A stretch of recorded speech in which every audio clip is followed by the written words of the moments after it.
Welcome to conference. And yes, this week is continuing our studies of the Heart of Yoga by Desikachar, which is a lot about his father, Krishnamacharya. So we're studying the history of yoga and yoga philosophy this whole semester. Last week we talked about our yoga practice being our mirror that helps us do a little svadhyaya, always looking at ourselves. This week we're still in chapter 1, and we're going to talk a little bit about one of the main purposes of yoga for us is to focus our mind and become one with what we're doing. So in the chapter 1, remember what Desikachar was using as an example of this? He was using when you're writing sometimes. Like, have you ever been writing before and you're totally focused and your brain and your writing becomes one? And other times when you're writing something and you're so distracted and thinking of a million other things and how that really changes your writing.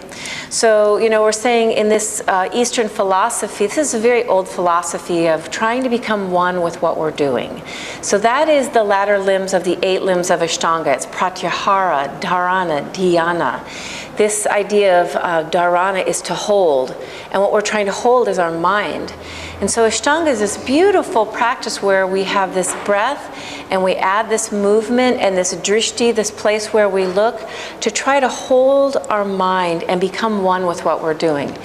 Me personally, I don't know, I'll ask some of you this, my best practices are not necessarily the ones where I was all flexible and got this pose, but more my best practices are the ones where I'm really mindful and really present, and all of a sudden practice is over and you just feel like the whole time you were just one with everything that you were doing. Those, for me, are my best practices. What about you guys?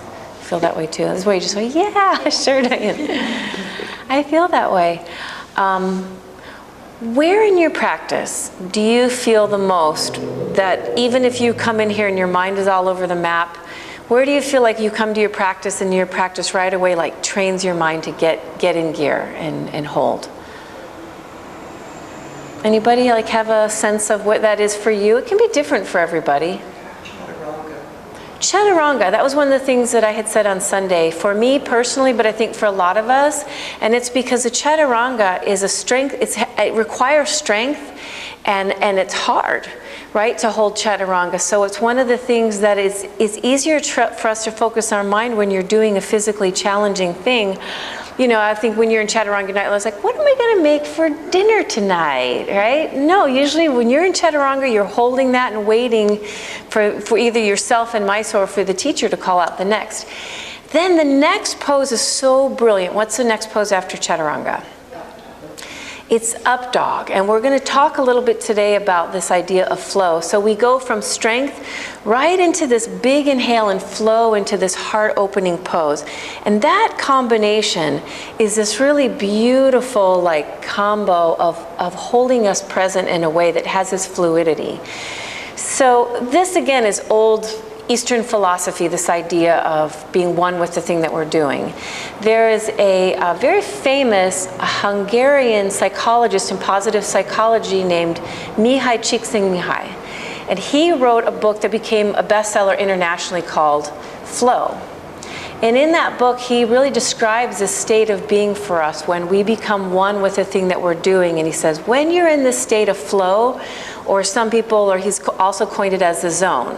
When you're in that zone, or you're in the flow, your ego is not there, right? And time sort of disappears.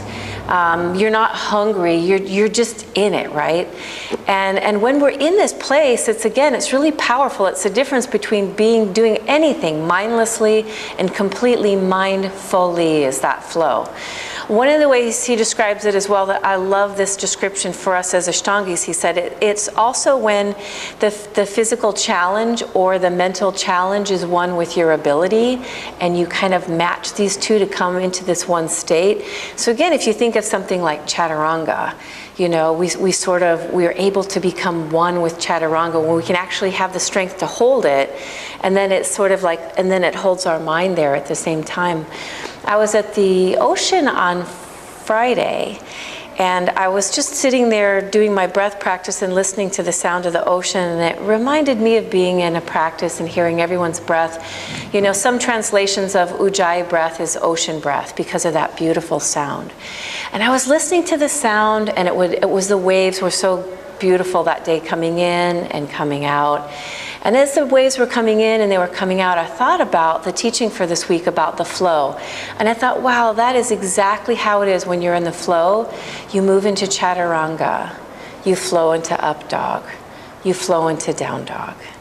You jump forward.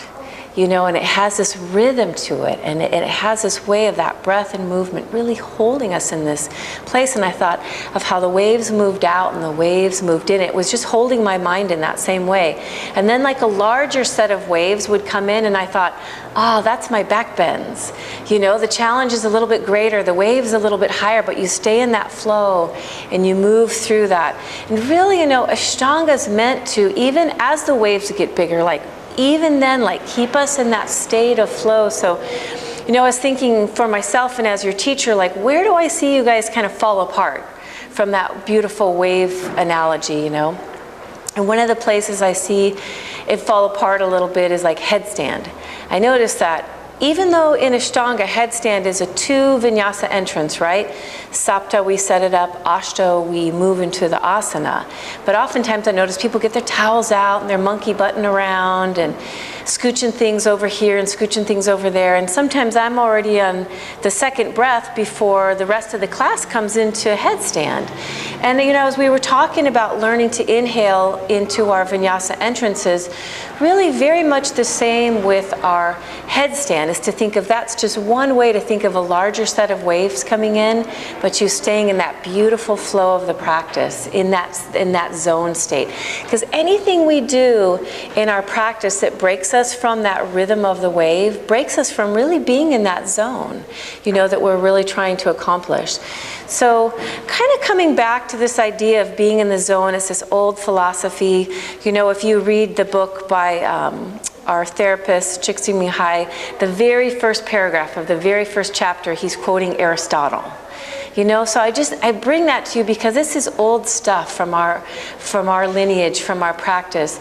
But all of these books, he wrote a gazillion books about flow, some on creativity and all this other great stuff about being in the zone and being in the flow. Now there's all this work with athletes about being in the zone, being one with the pitcher that's throwing the ball. You know, he can do his best performance as a pitcher when he's one with the thing that he is doing.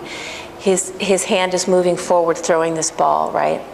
So, you know, and we do that in life. I have students that have been reporting, you know, like using their breath work and stuff when they're doing a big presentation at work or something and feeling like they were in the zone and just really nailed it, right? All of this. If we go back to all his books, what is it all about? It kind of comes back to one thing. This is a very easy one thing, like why are we trying to train ourselves here in our yoga practice to be in the zone, to be one with the thing that we're doing? Why? What are all these psychology books about? What was he known for? Happiness. Happiness. Basically, it's positive psychology, and it all boils down to the more that each one of us is able to live our life in the zone and be better at becoming one with what I'm doing. I'm going to spend time with Bernadette today, and I'm just going to be fully present with her. That makes me happy. That makes my life more rich. You know, or if I'm doing my job, I'm doing something that's difficult in my job, that I become one with it and I do a good job at it. It makes me happy. You know, so all this yoga stuff we're doing, once again, and I'll end with this, is to say quite beautifully that everything that we do here is so that when we leave these doors today, that affects every other part of our life. So our quotes today, of course, are by Mihai Csikszentmihalyi. Excellence of daily life finally depends not on what we do, but how we do it. It is how we choose and what we do and how we approach it that we determine whether the sum of all our days adds up to a formless blur or to something resembling a work of art.